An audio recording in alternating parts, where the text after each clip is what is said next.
11 November একজন 21 বছরের ছেলে রাইফেল হাতে আমেরিকার সবচেয়ে সুরক্ষিত জায়গার সামনে দাঁড়ায়। তার টার্গেট আমেরিকার প্রেসিডেন্ট। সে বিশ্বাস করত আমেরিকার সরকার গোপনে জিপিএস, ফ্লোরাইড আর আর্টিফিশিয়াল সুগার দিয়ে পুরো জনগণকে কন্ট্রোল করছে। আর সেই বিশ্বাস থেকেই সে হোয়াইট হাউস লক্ষ্য করে গুলি চালায়। কিন্তু প্রশ্ন হচ্ছে, পৃথিবীর সবচেয়ে সিকিউর বিল্ডিংয়ে গুলি চালানোর পরে কি হয়েছিল? সে কি প্রেসিডেন্টের কাছে পৌঁছাতে পেরেছিল, নাকি হোয়াইট হাউসের ভিতরে এমন কিছু আছে যেটা সাধারণ মানুষ কল্পনাও করতে পারে না?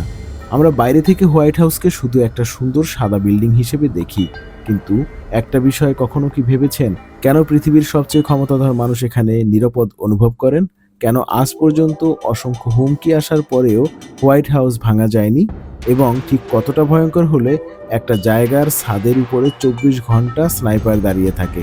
আজকের ভিডিওতে আমরা দেখব হোয়াইট হাউসের সেই সিক্রেট সিকিউরিটি সিস্টেম, যা হোয়াইট হাউসকে পৃথিবীর সবচেয়ে সুরক্ষিত জায়গাগুলোর একটিতে পরিণত করেছে। আজকের হোয়াইট হাউস দেখে বোঝা যায় না একটা সময় এখানে প্রায় কোনো সিকিউরিটিই ছিল না। 1892 সালে বিখ্যাত লেখক চার্লস ডিকেন্স প্রেসিডেন্টের সাথে দেখা করতে হোয়াইট হাউসে আসেন। আর তিনি সেখানে একটা বিষয়ে খেয়াল করে খুবই অবাক হন, সেখানে তাকে রিসিভ করার জন্য কেউই ছিলেন না। তিনি দরজায় নক করেন, কেউ দরজা না খোলায় শেষ পর্যন্ত নিজেই দরজা খুলে ভিতরে ঢুকে পড়েন। ভাবতে পারেন, আজ যে বিল্ডিং এ একটা মাছিও অনুমতি ছাড়া ঢুকতে পারে না, একসময় সেখানে মানুষ নিজে নিজে দরজা খুলে ঢুকে যেত। কিন্তু সবকিছু বদলে যায় একের পর এক প্রেসিডেন্ট হত্যার পরে। সর্বপ্রথম আব্রাহাম লিঙ্কন, তারপরে উইলিয়াম ম্যাকিনলি। এই ঘটনাগুলোর পর আমেরিকা বুঝতে পারে শুধু গার্ড দিয়ে প্রেসিডেন্টকে বাঁচানো সম্ভব নয়। তৈরি করা হয় এক ভয়ঙ্কর সিকিউরিটি লেয়ার। আর এখান থেকেই শুরু হয় সিক্রেট সার্ভিসের আসল শক্তি। অনেকেই ভাবেন হোয়াইট হাউসের নিরাপত্তা মানে শুধু গেটের সামনে দাঁড়িয়ে থাকা গার্ড, কিন্তু আসল ব্যাপারটা অনেক গভীর। হোয়াইট হাউসের ছাদে সবসময় থাকে কাউন্টার স্নাইপার টিম। এদের কাজ শুধু গুলি করা নয়, এদের আসল কাজ হলো মানুষকে পড়া। কে অদ্ভুতভাবে হাঁটছে, কে বারবার চারপাশে তাকাচ্ছে, কার আচরণ সন্দেহজনক, সবকিছু তারা কয়েক সেকেন্ডের মধ্যেই বিশ্লেষণ করে ফেলে।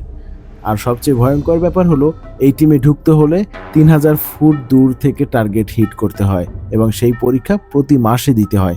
কিন্তু এখানেই শেষ না। হোয়াইট হাউসের চারপাশের সাধারণ দেখতে লোহার গ্রিলের ভেতরও লুকিয়ে আছে সেন্সর। কেউ হাত দিলেও অ্যালার্ম বেজে ওঠে। আর যদি কেউ ভেতরে ঢুকে পড়ে, তাহলে মাটির নিচে থাকা প্রেসার সেন্সর সাথে সাথে সেটা বুঝে যায়।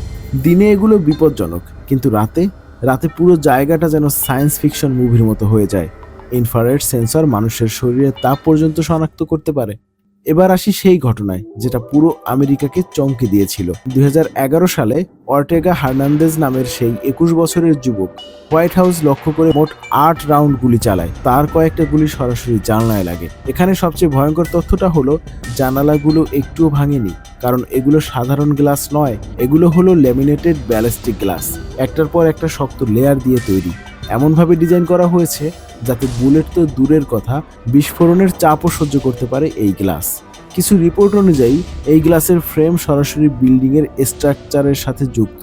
মানে শুধু কাঁচ না, পুরো বিল্ডিংটাই যেন একটা বিশাল আর্মার। আর এখানেই আসে আসল প্রশ্ন, যদি কেউ আকাশপথে হামলা করে? হোয়াইট হাউসের চারপাশে রয়েছে বিশাল নো ফ্লাই জোন।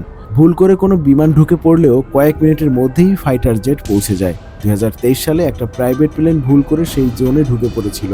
মাত্র কিছুক্ষণের মধ্যেই 6টি ফাইটার জেট তাকে ঘিরে ফেলে। পরে জানা যায় পাইলট অজ্ঞান হয়ে গিয়েছিল।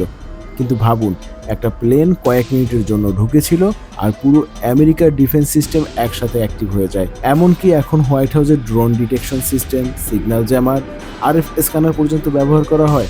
আর যদি কোনো অচেনা ড্রোন ঢুকে পড়ে, তাহলে সেটাকে মাঝ আকাশেই ধ্বংস করে দেওয়া যেতে পারে। কিন্তু সবকিছুর থেকেও রহস্যময় জায়গাটা রয়েছে মাটির নিচে। একটা গোপন বাংকার, যেটাকে বলা হয় নিউক্লিয়ার অ্যাটাক প্রুফ।